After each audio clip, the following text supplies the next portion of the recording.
একটা মানুষ কতটা অসহায় হতে পারলে নিজের ম্যাচের মধ্যে গোল দেওয়ার পরে সে গোল পায় না।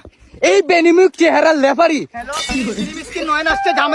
আমি আসছি, তুমি বলছো আমাকে এখানে খেলতে, আমি ঝামেলা করতেছি। আমি কি বলবো, আমি আসলে ফুটবলের আইনকে রেসপেক্ট করি, কিন্তু আসলে ও তো আইন কিনে রাখছে। ও আমাকে কি করছে, পাঁচটা লাল কার্ড দিছে, পাঁচটা লাল কার্ড দিয়ে আমার এই মাঠে বসায় রাখছে। তুমি লাল কার্ড তো তুলবা না, তোমার সাথে ফুটবল না খেলে তুমি আমার লাল কার্ড তুলবা না। আমার পার্সোনাল ফুটবল মাঠে তুমি কি করো? আমি আসছি, তুই আমাকে ইনভাইট না দিলে আমি এখানে আসতাম? তুই তো আমাকে বলছস আমার পাঁচটা লাল কার্ড তুলে দিবি যদি তোর মাঠে এসে আমি যদি খেলি। তুমি খেলতে পারো না, তাহলে লাল কার্ড তুলবো কেমনে? আমি খেলতে পারি না, আমি নাকি খেলতে পারি না?